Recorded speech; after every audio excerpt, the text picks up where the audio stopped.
I'd say you mentioned a lot of the boards that I sit on and the things that I do, and I would say in most circumstances, they needed a woman on the board.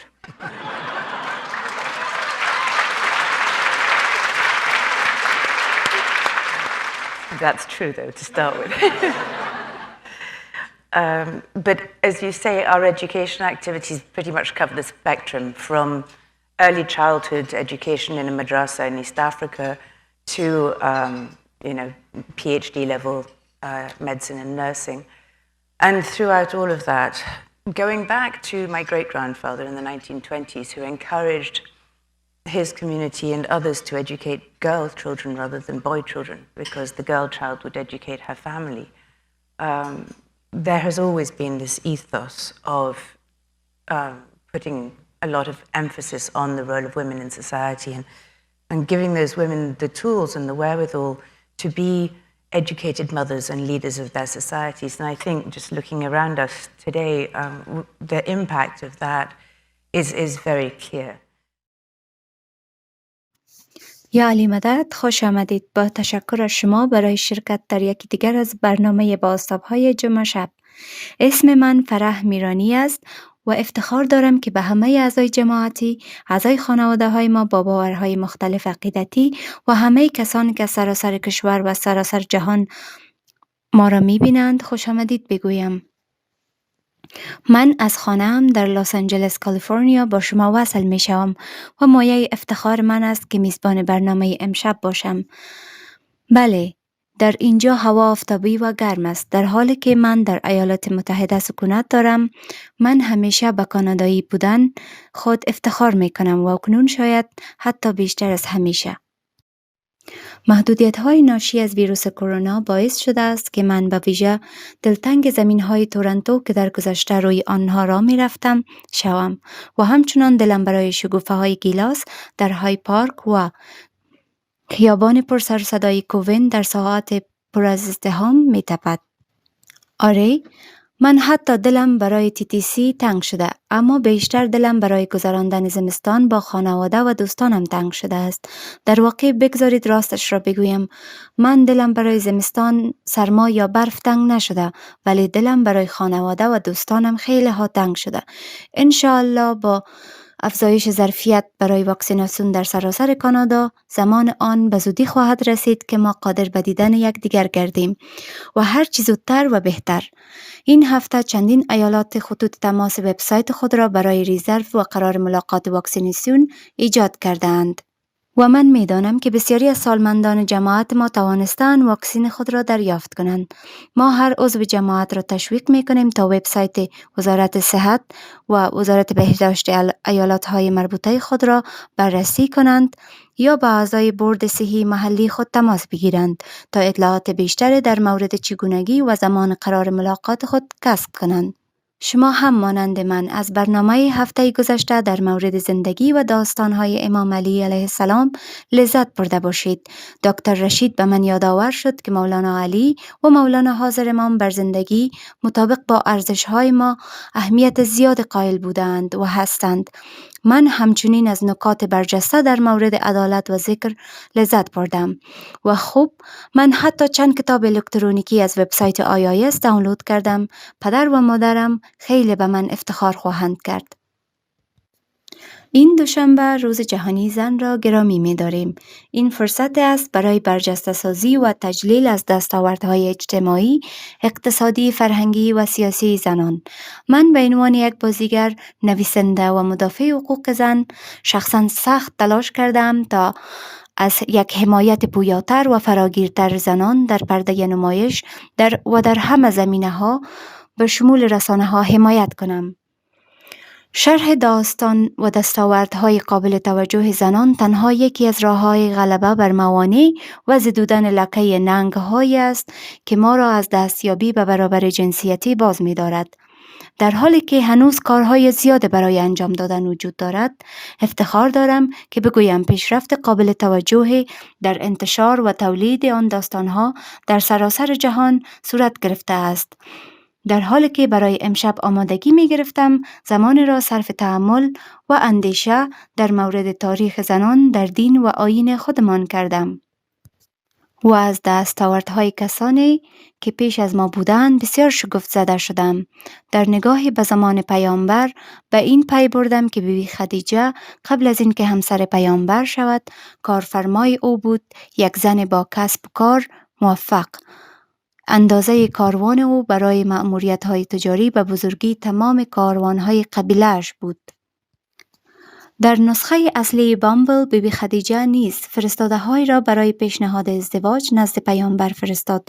بیبی فاطمه پس از مرگ پدرش حضرت محمد علنا خلیفه اول ابوبکر را زمانی که او حاضر نشد ارث وی را از یک پارچه زمین که توسط پدرش برایش باقی مانده بود به او بدهد به چالش کشید.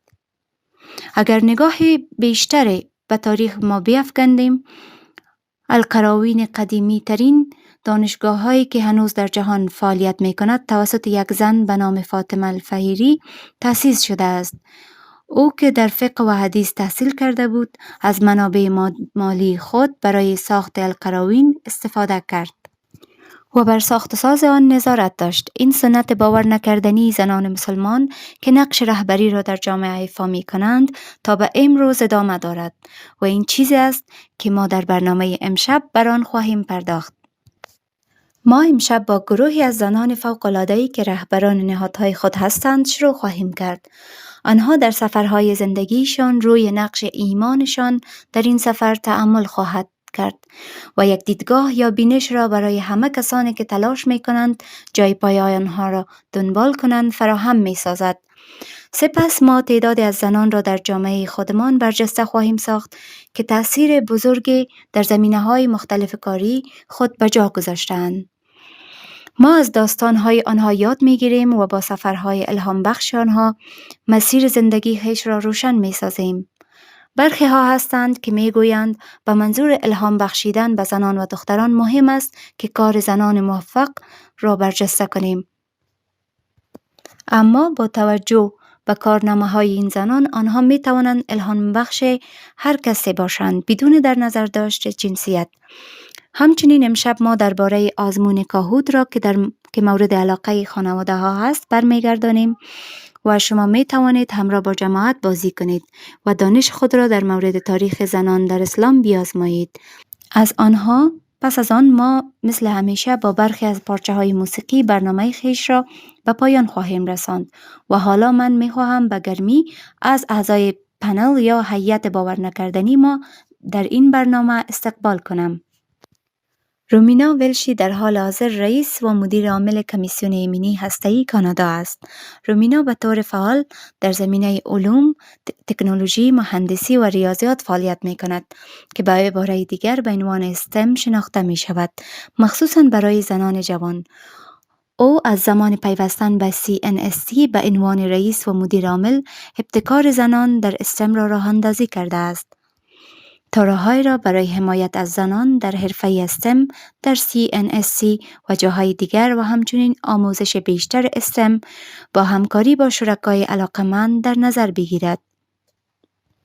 او همچنین چندین سخنرانی کلیدی بین المللی را در مورد شکستن بن‌بست‌ها و موانع برای زنان در استم ارائه کرده است.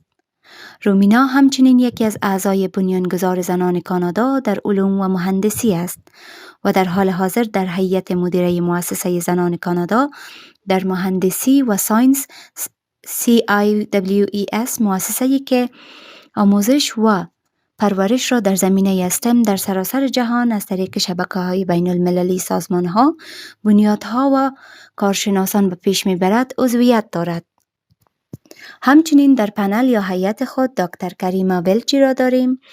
دکتر ولجی معاون رئیس خدمات بالینی در آنتاریو شورز، یک مرکز عالی برای مراقبت‌های سلامت روانی در ویتبی آنتاریو است. او چندین موقعیت رهبری را در زندگی حرفه‌ای خود تجربه کرده است، از جمله معاون رئیس برای مراقبت از بیمار و کیفیت مرکز صحی سنت جوزف و مرکز علوم بهداشتی لندن در آنتاریو، جایی که من به دنیا آمدم. مدیر عامل ارشد و مدیر ارشد اجرایی پرستاری در بیکرست در تورنتو و معاون رئیس مراقبت از بیمار و مدیر ارشد اجرایی پرستاری در مؤسسه توانبخشی تورنتو که همکنون بخشی در شبکه صحی دانشگاه است. و شخص دیگر در هیئت امشب ما دوست عزیز من دکتر سلیمه بهمانی است. سلیمه مشاور ارشد تساوی و همشمولی در شرکت الفابت که شما آن را به عنوان گوگل بهتر میشناسید می باشد. سلیمه برای اطمینان از اینکه شرکت‌های الفابت مانند وایمو، شرکت که موتر خودران را طراحی می کند و آینده واقعی است و اینکه این شرکت‌ها عادلانه و فراگیر عمل کنند و منعکس کننده افراد باشند که از لحاظ تاریخی کمتر به آنها نقش داده می شود فعالیت می کند. او این حس ذاتی را برای کار خود برمغان می آورد که ساختن فناوری ها به شیوه فراگیر منجر به پیدایش تکنولوژی و فناوری بهتر می شود. پس لطفاً به رومینا، کریمه و سلیمه خوش آمدید بگویید. Welcome everybody to our panel. Thank you to our panelists for giving your time and your talents and your insights today. I'm going to quickly just introduce everybody. Rumina, if you wouldn't mind beginning. Yali Madat, everyone. My name is Rumina Velshi, and I'm the President and Chief Executive Officer of the Canadian Nuclear Safety Commission, Canada's nuclear regulator. Thank you. And Karima? I'm Karima Velji. I'm Vice President for Clinical Services at Ontario Shores. Wonderful. And Salima? Yalimadat, everyone. I'm Salima Bhimani, and I'm the Chief Equity and Inclusion Strategist for Alphabet Google. Wonderful. What an amazing group of women we have here. If you might, could you tell us a little bit about how you got to be where you are, what it is you do, and where in the world are you? So let me start with the easy part first. I'm in Toronto right now, and as I mentioned earlier, I'm the Chief Executive Officer and President of the Canadian Nuclear Safety Commission, and that's Canada's nuclear regulator. And our mandate is really threefold. One is to make sure that Canadians' health and safety is protected, as is the environment, from the use of nuclear power and nuclear materials. Also making sure that Canada fulfills its obligations to the international community in ensuring that nuclear material is used for only peaceful purposes. And the last part of our mandate is to disseminate objective and scientific information about nuclear. I have a staff of about 1,000 employees spread across the country. And I'm a federal agency reporting to Parliament. And part of my role last year, I also got appointed at the International Atomic Energy Agencies as the chair of the Commission on Safety Standards that sets safety standards for nuclear facilities globally. So in a nutshell, that's what my mandate and my role is. And I've been in this role for 2.5 years now. So you are legit, like a bona fide scientist changing the world. I pretend to. That's amazing. Everybody needs one of those on your zombie apocalypse team. Next up, Karima, will you tell us a little bit about what you do and how you got there? For sure. That's very admirable, Rumina. So I'm a registered nurse by background, and I started my career in the practice domain of nursing, doing frontline nursing in critical care, in med-surg areas, and in cancer care. And most recently, and now I'm Vice President for Clinical Services at Ontario Shores Center for Mental Health Sciences. And the mandate is to really oversee the quality of care for people who are suffering from mental health conditions. I have a PhD in nursing, so certainly in the beginning, it was very much immersed in the practice domain, as I said. I ventured from there, and as I was completing my PhD, I had vast amounts of experience leading research projects, primarily in the area of cancer care. And then as I ventured into administrative or senior management roles, I switched my focus, honestly, from a very social justice perspective. So initially, while my focus was very much acute care, critical care nursing, cancer nursing, As I spent more time in the profession, very much my heart was drawn to the more marginalized populations, to the underserved populations. So I really immersed myself in ensuring we are building a system of care for seniors in Canada and in Toronto primarily. And then from there, ventured into the area of mental health and addictions. I think it's the area that I will retire from because we have so much work to do building the right system of care for people with these conditions. Wow. And you must be so overwhelmingly busy right now with what's going on in the world, and how, as much as the COVID-19 has been affecting us, also the mental health ramifications are sidelong with that. Well, we're very, very lucky and very blessed to have people like yourself doing what you do. So thank you for your work, especially with what's going on now. Thank you. And last but not least, Salima, will you tell us a little bit about what you do and where you are in the world? Yeah, I'm sitting in sunny California, Northern California. Every time I tell that to my Canadian family and I tell them it's a little cold out here, they laugh at me. So I know what that's like. So I'm not going to tell you what it's the balmy 20 it is outside right now. Yeah, I'm in Northern California. I work, as I mentioned, I work for Alphabet. For those that don't know, in 2015, Google decided to create a parent company called Alphabet, in part because Google was not only doing their core work, which is around search, obviously, but they were also innovating in other spaces and that were really separate from what Google traditionally did. And essentially what those are moonshots in the world. So how do we use technology as a way to address big world problems, from biotechnology to, mobility and movement to, access to medicine through drone technology, like just really a whole range of what we call moonshots in the bat world. So I came into this role in 2017, and essentially I was hired to lead equity, inclusion, and diversity for all of the moonshots at Alphabet. And essentially what my role is that I'm really interested in systemic change. It's something that I have been working on for the last 2 decades of my life.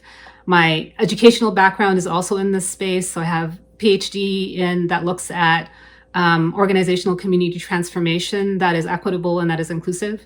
And the reason why I'm really excited about being at Google and Alphabet is because if you think about a massive technology company like Google, the kind of impact that they have on the world is really, it's huge.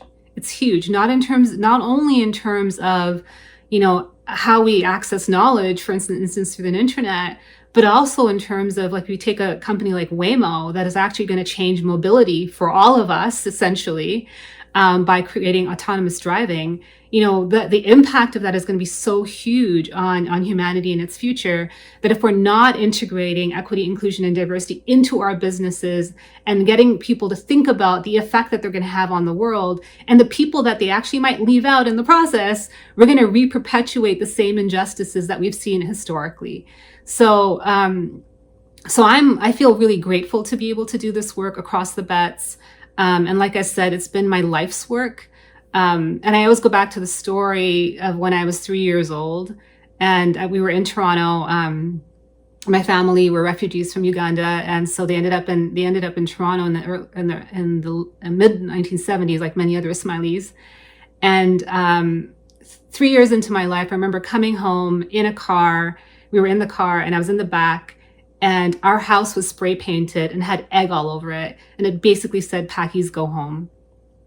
And although I was 3 and I don't remember, I obviously couldn't read, so I don't know what was all there, but I remembered this feeling of, oh my God, people don't want us here. And I will never forget that feeling. And so that has really been, that like early life experience, along with many others, really attuned me to how there are differences in our society based on race, based on gender, based on ethnicity, based on religion. And if we don't attend to those, we're going to continue to create a present and future that does not serve the entirety of humanity, and that's a problem. That's incredible. You actually perfect segue into my first question for the panel, which was, can you speak to us and share with us one of your earliest memories of acknowledging or being informed of your gender, of being a woman, and what that experience was like and how it guided you into what you do now? Rumina, if you would. So, isn't that interesting? My earliest memory, too, is when I was probably just a little over 2 years old, maybe not quite 3. And so I come from a family of girls only. I'm the third daughter, and my mother was expecting her fourth child. And I remember so clearly my paternal grandmother telling me to pray for a brother. And I have an uncle who's got boys and girls, and I had seen how much preferential the treatment was to the boys than to the girls. And you know, but it is from that time on recognizing that it's not a level playing field that we're in. You know, these are cultural gender biases that exist, and one has had to live with that. And you know, it's I'm also quite fascinated to find out that all three of us have such similar aspirations when it comes to equity and social justice. And so for me also, it was that particular recognition that being a female has its disadvantages, and I just have to look for where does it give me an edge, and try to capitalize and optimize that. Wise words. Thank you for that. Karima. It's amazing that all our experiences take us back into our childhood. And for me, it was at age 10 when my dad died and my mom became a widow at age 33 years old back in Tanzania.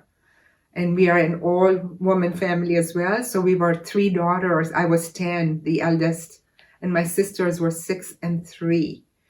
But for me, it was seeing a woman in her full glory and seeing the power of a woman, because she had never worked a day actually outside the home until my dad died. And then all of a sudden she had to fend for herself and her 3 daughters.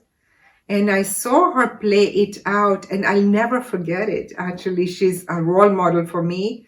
I follow her lead very proudly because she just did it. She just, there was no choice. So she rose to the occasion, basically, and took the skill that she had. So she knew how to stitch clothes. So she became a seamstress, and that's how she made a living and raised us, basically. High value for education. Oh, my goodness. The standard she set for the 3 of us for education, and there was no choice around it. And she worked very, very hard for it. She went back to school to learn English. She did correspondence courses and learned how to speak and write in English. And I remember editing her essays because she didn't know how to write an essay.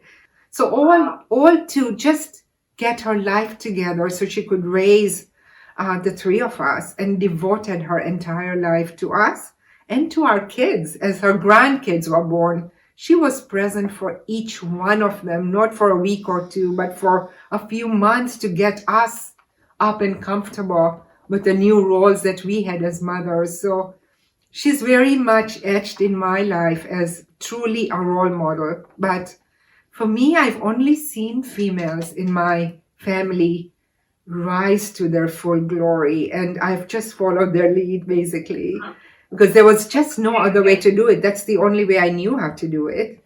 And yeah, you just do it. And her philosophy was very much, you know, if life gives you lemons, you make lemonade out of it. Like, don't fret, just get on with it, basically. So thank you all for sharing those. I'd like to go back to what Karima said about role models and mentors. Could you speak to us and share with us who have been the women in your lives who have inspired you to do what you do, or that you look to in doing what you do. Salima, would you like to start? Yeah. Thank you, Rumina and Karima, both of you, for sharing your stories about your early memories of what influenced your own gender perspective or your perspective as a woman. I really appreciated hearing those. It reminded me that there's always things in our world, like you were sharing, Farah, that reflect back to us who we are or who we aren't. And sometimes, like, through that, we come to know ourselves over time. And I feel like that's what it's been for me too.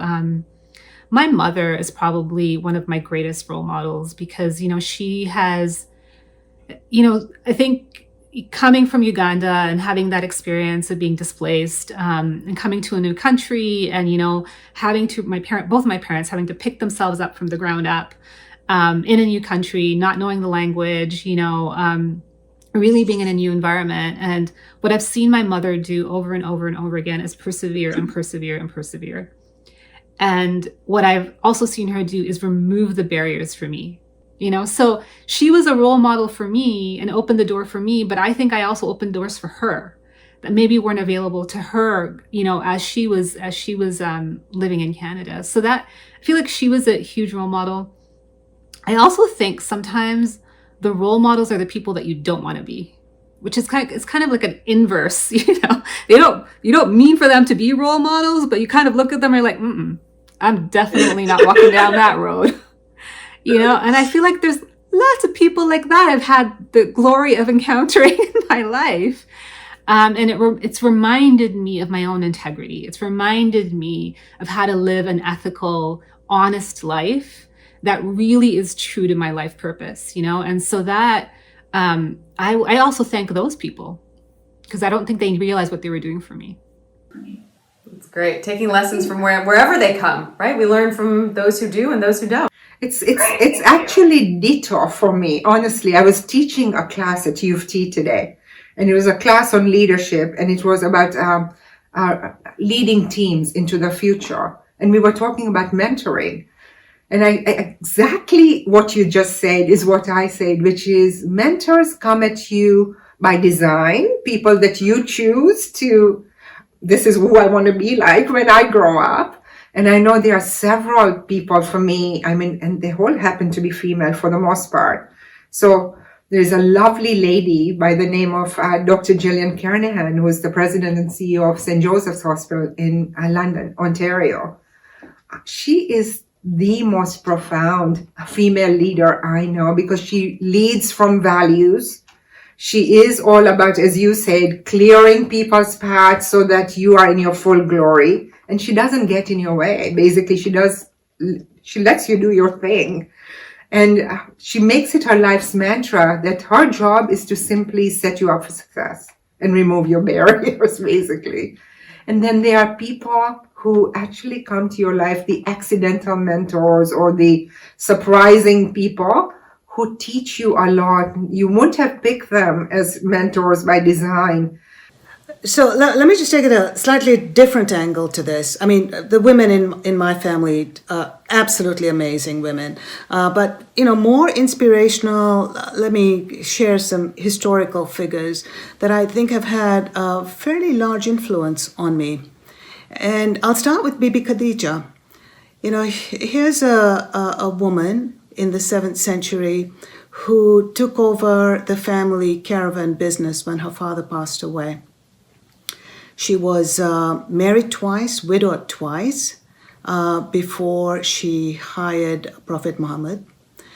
She proposed to him. She was 40 years old, he was 25. She is the one who encouraged him to give up his work and preach and spread the message full time. Is the one who supported him. So to me, here's a woman who probably bucked at all the social expectations and norms of her age, followed her convictions, her aspirations, and a true role model for men and women, and one that one doesn't hear about. So I always kind of think back and think of all the challenges and how fantastic a person that was. There are a couple more that I'd like to share with you. Another one is Emily Rebling. Emily Rebling, de facto, was the chief engineer for the Brooklyn Bridge. So this is the turn of the 19th century. Now, her husband was actually the chief engineer, but he got really sick and was bedridden, so she took over the project and pretty much completed it. And was recognized for it, though a bit later, first person to cross the bridge.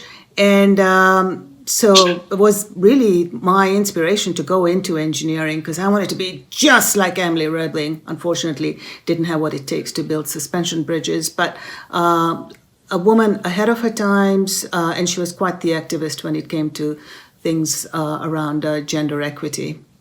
And then the last one I do want to share with you is Maria Mirzakhani, Iranian mathematician. And another incredible person, sadly died much too young a few years ago at the age of 40.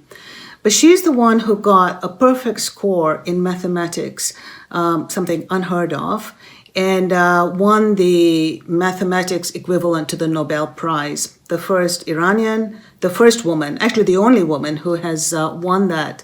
And an inspiration to so many girls who normally give up on math because it's difficult, it's not cool, and she changed that image. And when she passed away of breast cancer a few years ago, even the president of Iran, Rouhani, said, they published her photographs in the newspapers, and her head was uncovered. She lived in the United States, and they allow that. Taboo, but because of her celebrity, her fame, her significant achievements, they actually, as I said, allow that to happen. So again, to me, she symbolizes someone who not only bent the rules, but actually changed rules. These are people who changed the world for everyone. And so another tremendous inspiration for me. And again, too sad that we lost her at such an early age. So I thought I'd just share those stories with you. Thank you so much for that. I am learning so much today. I love this. I'd like to actually go back to your comment, Rumina, about Bibi Fatima, because it's a perfect segue into my next question, which is how has your faith and your spirituality connected and influenced the course of your career? Salima, would you like to start? Great. The hardest question. You passed the ball to me. Thank you very much.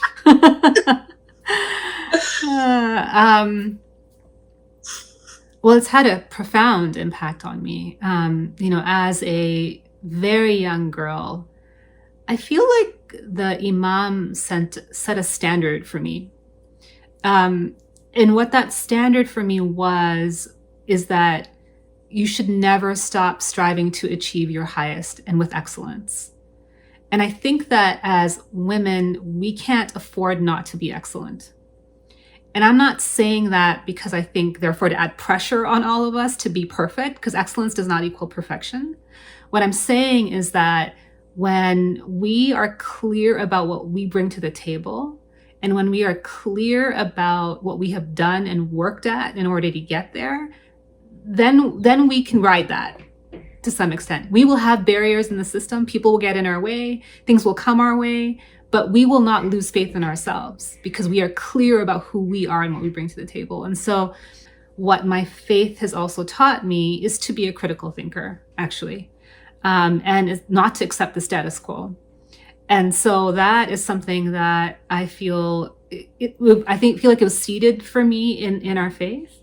But it's something definitely that I've taken beyond what I obviously gained from being part of the Somali community and into other arenas and realms. And so I think, whether you call it faith or spirituality, whatever it is a essential aspect of who I am and what I do. And what I always say is that I'm in service of humanity and I'm in service of the divine. Like that is what guides me. Anything I do, whether it's a job I take or whether it's a talk that I do or whether it's an article that I write, it is always in service of humanity. And when it stops being in service of humanity, for me, I should stop doing the work. That is beautiful. And for me, I would say I'm a product of our institutions. So even as a very young girl back in Dar es Salaam in Tanzania, I was volunteering in our institutions at a very, very young age. And by young age, I mean at 12 and 13 and 14, I was volunteering as like an aide, basically, at the Aga Khan Hospital in Dar es Salaam. Our faith, and then the voluntary roles, the way they etch your skill set right at the edge, like they take you to the edge of what is possible at a very young age. So I was doing things as a volunteer, as a very young volunteer, that I could never imagine one could do at age 15 or 16, something like that. Because you get tested, you have just plunged into the role, and then you have to rise and just do what has to be done. So I would really give a lot of credit to our institutions for shaping me as a person, but also as a leader as well. And then the choice of nursing as a profession, honestly, you know this, like back home, nursing was not a respected profession. When I came to Canada, my goal was never to be a nurse, actually, because no one in my family would respect that choice of a profession for me. But Hazri Mom did. Hazri Mom had this view of nursing as not only a very legitimate and respectable profession, but something that will actually lift the lives of women in society. And you started to see this transformation of gender roles in Pakistan as the Aga Khan University program got established. And then the satellites got established in different countries like Tajikistan, Afghanistan. It's been profound to me, the role of women and how it has been raised by the work of our institutions. To see it on the ground, it's really quite an amazing experience. So I'm very drawn by that, like the role of our institutions in lifting the lives of people in the world really speaks to me about our faith. And I hold on to that, basically. Thank you. That's wonderful. Yeah, and it does. It makes all the difference. So let me add. I think both Salima and Karima have been so eloquent on this. Maybe three other things that I'd want to add. I too have served on many Jamaati institutions, and I think one of the key takeaways, or something that I have that has really influenced me, is the ethical framework within which our institutions operate. I think both spoke about the opportunities, the leadership, and especially when you're leading volunteers, if you can lead volunteers to do the magnificent work that's done, then leading a corporate world is so much easier. And I think the third one for me, a big takeaway that has been so ingrained in us, besides education, is lifelong learning. And that gets reinforced all the time. And I think most of us have internalized it, and that's gratitude to the community that we belong to. Yeah, wonderful. Thank you, all of you, for sharing all of your insights. Lastly, we're going to end on this. If you could go back and you could speak to your, whether it was 3-year-old or 10-year-old child, whatever that moment was, if you could go back and speak to that child and tell them something, what would you say? Karima, would you like to start? Be fearless, basically. There are moments where I reflect on decisions I've made in my life where if I had the courage I have now, and I could say to myself, what would you do if you were fearless? Do that, basically. I think maybe there could have been different choices on some fronts. And I think I see this in my daughter. My children teach me a lot. They are more fearless, and it's very admirable to see that they are clear on the lines they draw in the sand. They don't know which paths where they don't want to compromise. They are far more clear than I was at that age. So that's what I would say to myself at that young age, I think. I love that. Be fearless. Salima, what would you have to say? I'd say a couple of things. One is that never believe that you are static as a person. Like, remind yourself always that you can continue to expand and grow, and you can always be different. And I think that's really, really important, because sometimes people feel like who they were 10 years ago is who they need to be today. And that's not true. And then the last thing I'd tell myself is that don't forget that you're infinitely powerful. You are infinitely powerful. And your ability to contribute to the world and impact the world is infinite. Whether you're going to do it in the smallest way or the biggest way, it does not matter. You are a contribution to the world. If I can always remember that, then I will never take myself for granted. Wow, that was amazing. I think everybody needs to hear that. Thank you so much for that. And Rumina, what about you? I don't know how you beat that. I think for me, I think it's dreaming big. We sort of sell ourselves short. I did. Dream big. Strive for the moon. So if you don't succeed, you'll hit the stars, right? And going with that is the not to fear failure and getting outside one's comfort zone. I think just being risk averse, maybe it's the upbringing, I'm not sure.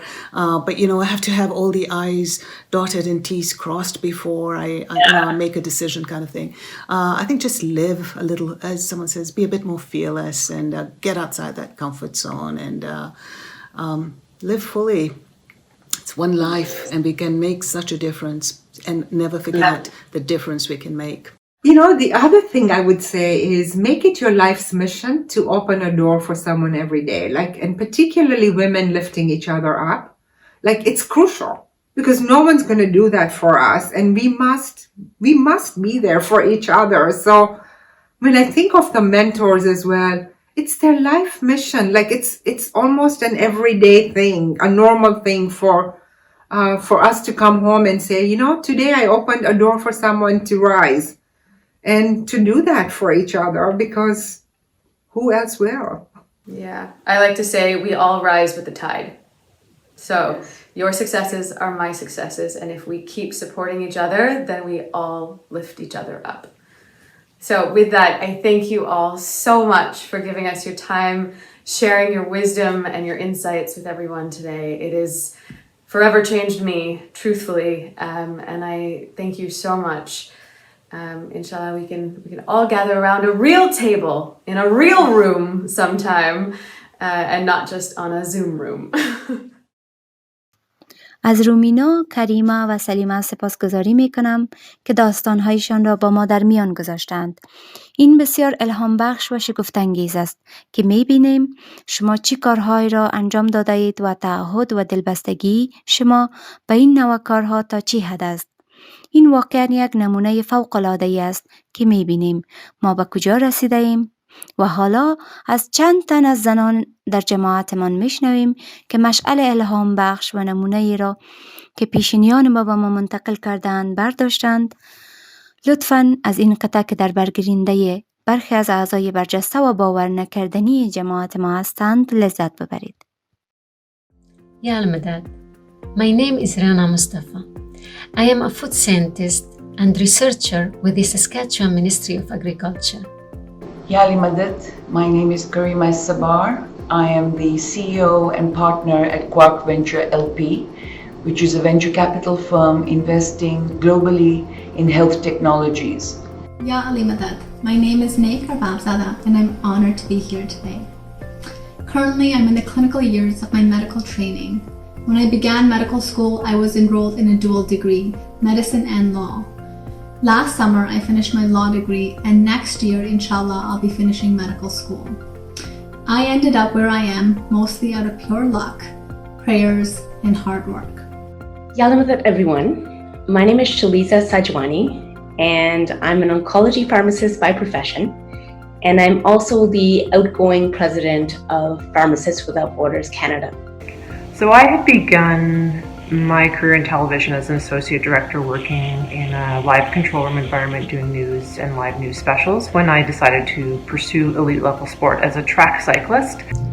Yali Madad, my name is Jamila Malikzada. I'm owner of the Jamila's Kitchen and Grill, Coquitlam, BC. I would say what inspired me to do this is my love for science. So at every stage of my 35-year career, everything I've done has involved science. I love science and my passion for science has driven me. We opened this small business 2017. I serve my customer. Beside that one, I always cook food for those people who don't have it money. We give them free food.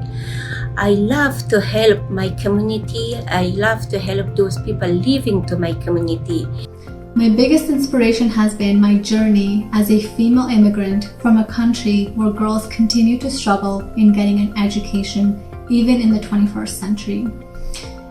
I'm also blessed to have a family who values education and a father who chose to come to Canada so that his daughters could be educated. I was inspired to go into both oncology and global health, actually because of Hazrat Imam's firmans and guidance and his particular focus in both of those areas. I feel really grateful that I've been able to go into both of those areas as a career and service journey. I was born in a little village in Al-Khawabi in Syria. Since I was a little girl, I noticed that women around me do not have the life that they deserve. I wanted to change their life and to be a role model. I was inspired by one of Maulana Hadr Imam's Farah when he says that education is our best way to change our life. For this reason, I decided to go to the university. I got a Bachelor of Food Engineering, and because of my performance, I was awarded a scholarship to travel to France and get a master's and a PhD there. In Syria, I was working as a university professor. I was fortunate to work with a lot of students, helping them, guiding them for a better future. So I think in life we all go through so many ups and downs, and athletics is no different. What I've learned is that there's so many lessons from athletics that I regularly apply to all aspects of my life and definitely to my career on a daily basis. Some skills that I've honed through sport that carry over to just about everything. Persistence, integrity, work ethic, discipline, dealing with nerves, all of those things cross over into the environment of live television too. I faced many challenges in getting to where I am. I'm the first one in my family to go to medical school or to go to law school. So I didn't have the wisdom of putting an application together or any other associated tips that go with that. When I started, I had no idea how rigorous the application process was. And so I was lucky to have people in the community, in our community, as well as those outside our community, who really helped me put an application together and succeed in my journey. When I started in the pharmaceutical healthcare sector, it was a very male-dominated sector with very little diversity. So I had to work harder, perform better, and make more of an effort to socialize my ideas that I wanted implemented with my colleagues and others around me. Unfortunately, the civil war in Syria forced me to leave, to save my career and my life, and to be able to support my family in Syria. In Saskatchewan, I got the chance to know a lot of people, to learn a lot of things. However, my journey was never easy. Now, the biggest obstacle that I've had to face in my life was cancer. I am an oncology pharmacist by profession, but I'm also a ovarian cancer survivor. And I've been in remission for 2 years, and cancer really taught me that the most important thing to my life right now is whether I can live a life according to my value systems. And I think living consciously according to one's value systems is a really helpful tool and compass to get you through really difficult times. And that's what I learned. Hope, faith, and resilience. My three things, my three keys for a successful life.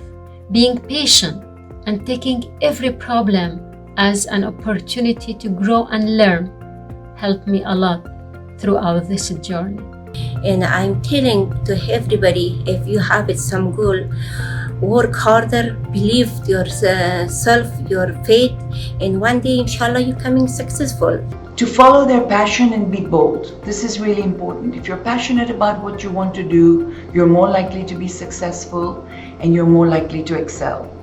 So one of the things that I learned from pursuing elite level athletics in tandem with a career is that it was really important for me to surround myself with my team, with whether it be mentors in job or coaches in my cycling.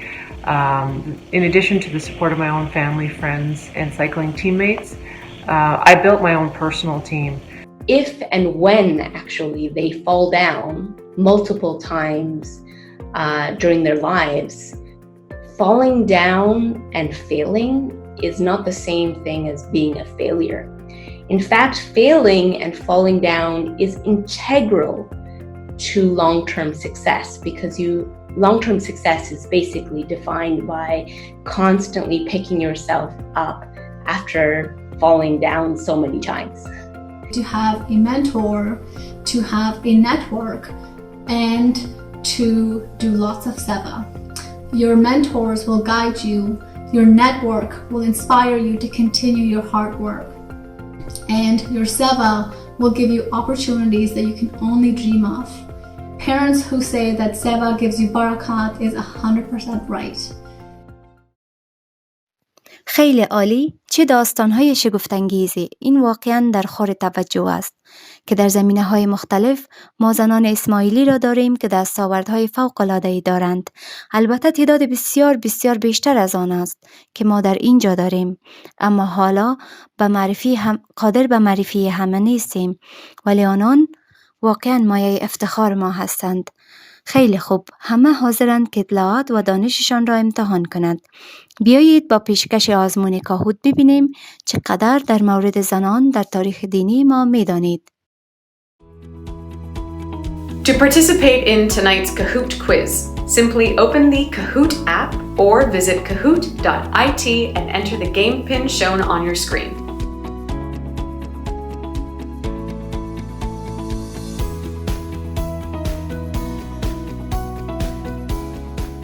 Are you ready? Let's start.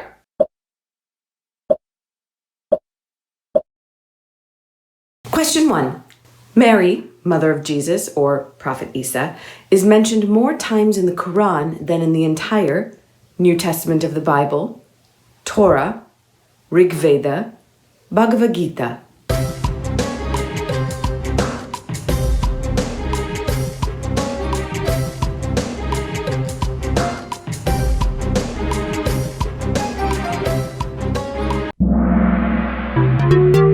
The correct answer is New Testament of the Bible. Surah 19 of the Quran bears her Muslim name, Maryam. Ready for the next question? Question 2. Who was the first person to accept Islam? Bibi Amina, Bibi Fatima, Bibi Khadija, Imam Ali.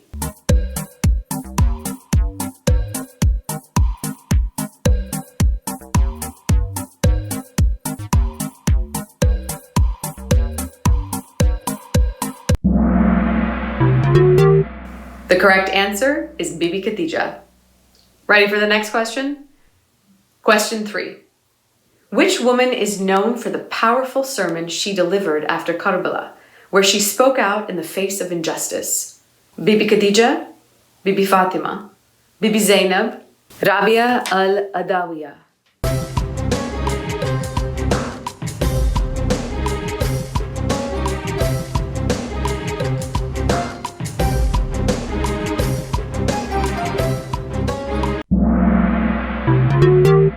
The correct answer is Bibi Zainab. Ready for the next question? Question 4. Improving the status of women was a lifelong process for Imam Sultan Muhammad Shah. During his lifetime, he advocated for women to have right to pray in mosques, right to vote in electoral processes, right to equal partnership in marriage, all of the above.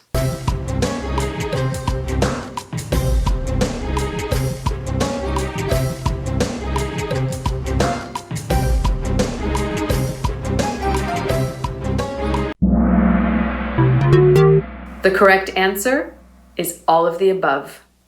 Ready for the next question? Question 5. This is a quote of Imam Sultan Muhammad Shah. Fill in the blanks. The time has come for a full recognition that the blank and blank of the women themselves must be the end and purpose of all efforts towards improvement. Happiness, education. Happiness, welfare. Advancement, happiness. Consideration, well-being.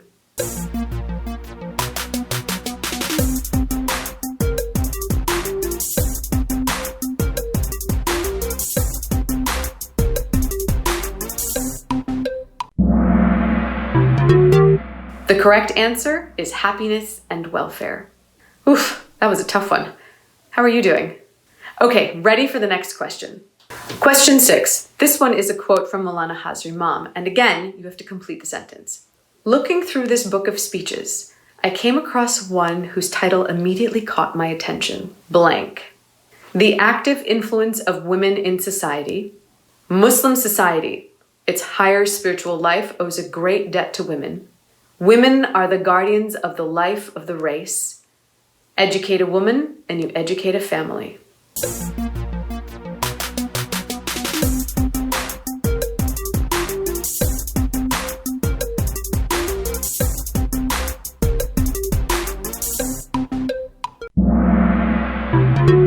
The correct answer is educate a woman and you educate a family.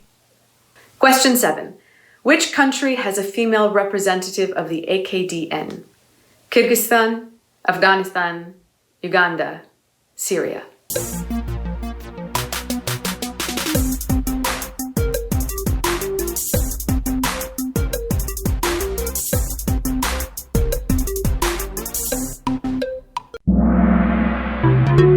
The correct answer is Afghanistan.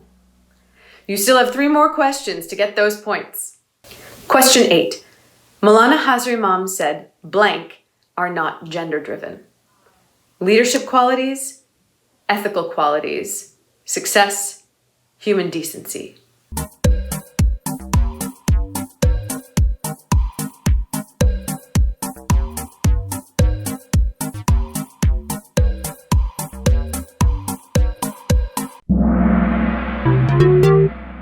The correct answer is leadership qualities. Question 9. Which Ismaili sportswoman said the following? If my family can support me, then other families should also support their daughters. They should let their daughters achieve their dreams. They should motivate them and become their support system. Samina Beg, Karishma Ali, Salima Musani, Alia Karmali.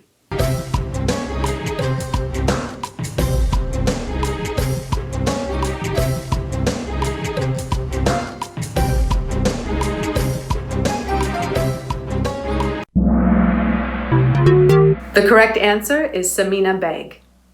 All right, last question. Question 10. Who said the following?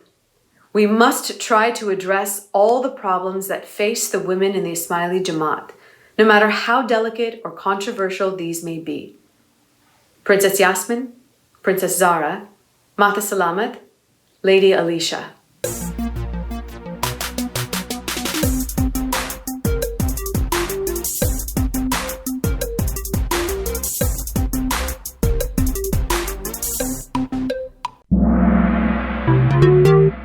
The correct answer is Princess Zara. خب این یک تمرین آموزشی خوبه بود. چگونه انجامش دادید؟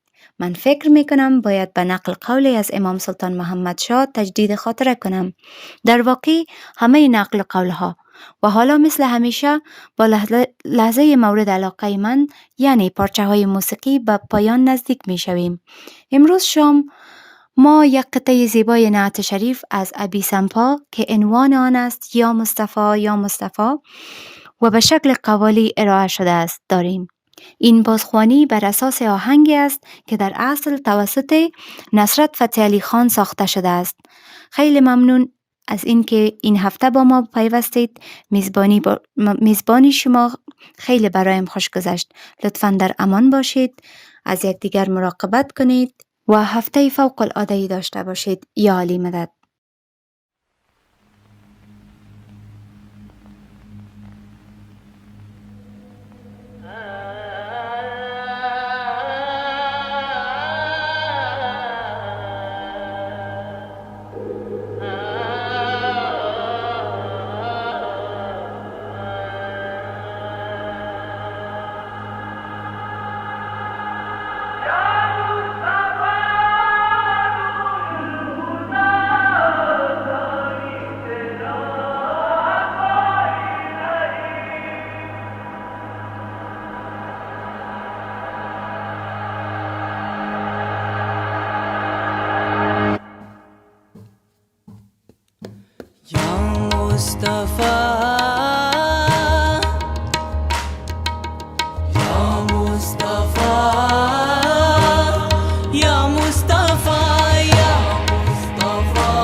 सानी तेरा कोई नहीं, सानी तेरा कोई नहीं, सानी तेरा कोई नहीं, सानी तेरा कोई नहीं, सानी तेरा कोई नहीं, सानी तेरा कोई नहीं, सानी तेरा कोई नहीं, सानी तेरा कोई नहीं, सानी तेरा कोई नहीं, सानी तेरा कोई नहीं, सानी तेरा कोई नहीं। काली कमली वाले आका सानी तेरा कोई नहीं, काली कमली वाले आका सानी तेरा कोई नहीं, काली कमली वाले आका काली कमली वाले आका काली कमली वाले आका सानी तेरा कोई नहीं, काली कमली वाले आका सानी तेरा कोई नहीं, काली कमली वाले आका सानी तेरा कोई नहीं, काली कमली वाले आका सानी तेरा कोई नहीं। I call to you, I call your name, I call to you, I call your name. Oh, can I be your only one? Reach out to me, reach out to me. Your love is all I ever need. काली कमली वाले आका सानी तेरा कोई नहीं, काली कमली वाले आका काली कमली वाले आका काली कमली वाले आका सानी तेरा कोई नहीं, सानी सानी सानी सानी काली सानी काली कमली वाले आका सानी तेरा कोई नहीं, काली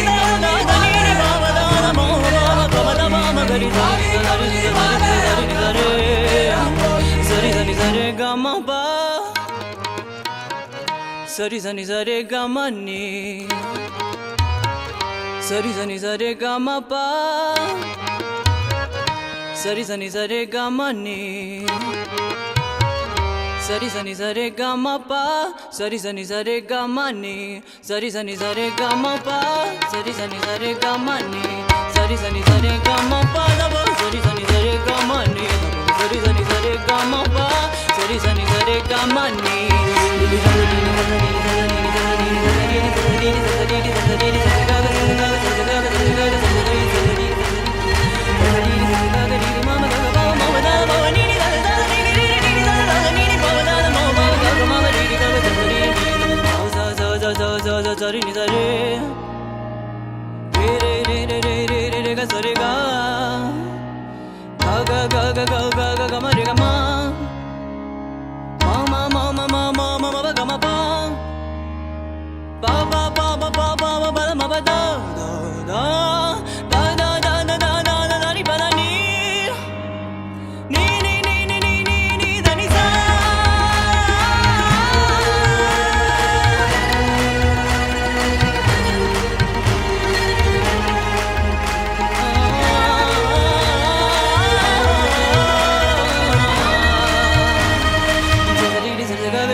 Mama gaga baba mo badala baba nini ni da baba ni za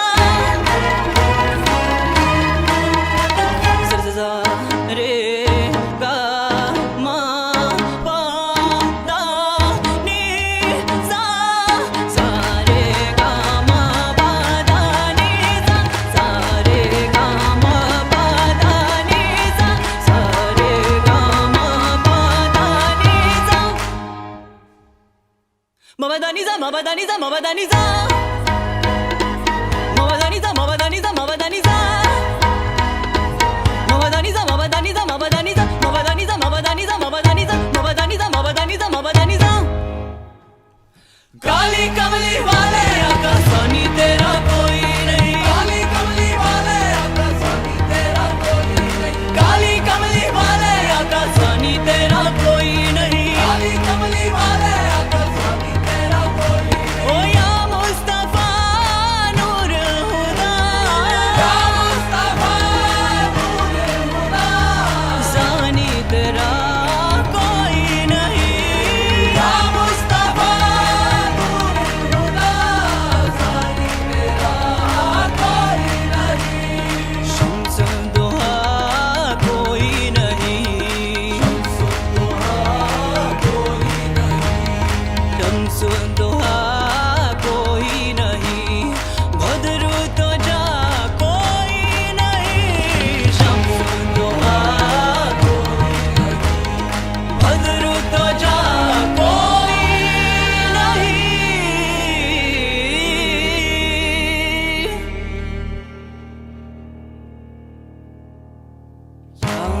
Mustafa